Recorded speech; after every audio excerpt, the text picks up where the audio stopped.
জানাজা সালাত শেষ হয় 30 সেকেন্ডে। এটা কি ভাই? আস্তাগফিরুল্লাহ, 1 মিনিটে জানাজা সালাত শেষ।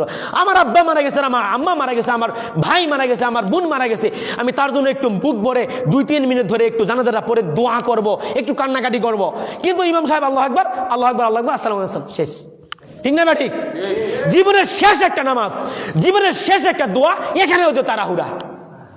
অথচ এই ইমাম, এই হুজুর, এই মুকাল্লিদ, এই জর্দাকুর হুজুর জানাজার পরে মাটি দেওয়ার পরে 10 মিনিট হাত তুলে মনে রাখ আছে নাই?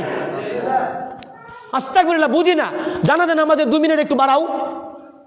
আরে ভাই, অনেক সময় সানাও পড়া যায় না। আমি অনেক মসজিদে সালাত পড়েছি, ইমামের পিছনে সালাতের এই তাকবীর দেওয়ার পর সানা পড়তে পারি না, তাশাহুদের বৈঠকে আমি দোয়া মাসরা পড়তেই পারি না, আর অনেক সময় দরুদি পড়তে পারি না। এগুলো কি হানাফি মাযহাব শিখাইছে?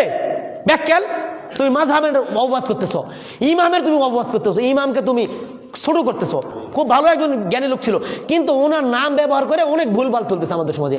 উনি কোনোদিন 3 দিন 40 কোনোদিন কুরখানি করেনি। এই হানাফি মাযহাবের সমাজের মাদ্রাসার হুজুরগুলো পোলাপানগুলো নিয়ে যায়, খতম দিয়ে আসে, খায়। আসলে নাই? আমাকে একটা আহলে হাদিস মাদ্রাসা দেখান, একটা জামিয়া সালাফিয়া দেখান, একটা ডক্টর আসাদুল্লাহ গালি স্যারের মাদ্রাসা দেখান যে মাদ্রাসা পোলাপান অমুক বাড়িতে গিয়ে কোরআন খতম দিয়ে কুলখানি করে খায় আইছে। দেখাতে পারবেন? দেখাতে পারলে আমি আপনাদের এলাকা কেন জীবনে কথা বলবো না, কিন্তু আমি হাজার কেন লক্ষাধিক মাদ্রাসা দেখাতে পারবো, হানাফি মাদ্রাসা, যারা প্রত্যেকটা বাড়ি বাড়ি গিয়ে কোরআন খতম করে টেকাও নিয়ে আসে, খায়ও আসে। আসলে নাই? এটা কি ইমাম হানিফা শিখাইছে?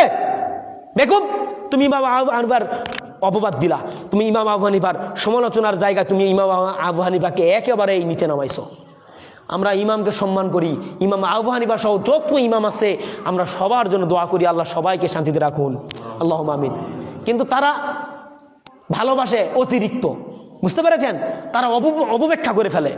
সম্মানিত উপস্থিতি, আমি উদাত্ত আহ্বান জানাবো, বুঝার চেষ্টা করুন, যে কোনো কিছু একটু নর্মাল নেওয়ার চেষ্টা করুন, আল্লাহ এবং আল্লাহ রাসূলের দিকে ফিরে যান। মনে রাখার চেষ্টা করতে হবে, ইমাম আবু হানিফার মতন কোটি ইমাম আবু হানিফার চেয়ে বড় হলো মুহাম্মদ রাসূলুল্লাহ সাল্লাল্লাহু আলাইহি ওয়াসাল্লাম। কি? কিন্তু আমরা বর্তমান কিছু দুঃখজনক হলে এটাই সত্য, দেখবেন আমরা রসুলের চেয়েও বেশি প্রাধান্য দিই কাকে?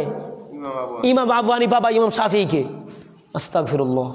এখন বলেন তো, ইমামরা বলতে করা যায়, আল্লাহ রসুল বলেছে চলবে না, এখন কোনটা মানবেন ভাই? আল্লাহ রসুল এটা মানতে হবে ভাই।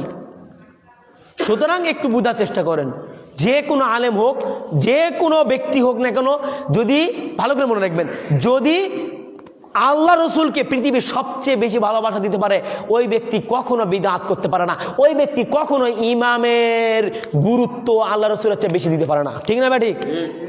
সম্মানিত উপস্থিতি, আল্লাহ সুবহানাহু ওয়া তাআলা আমাদের সবাইকে সঠিক বুঝদান করুন, আল্লাহুম্মা আমিন।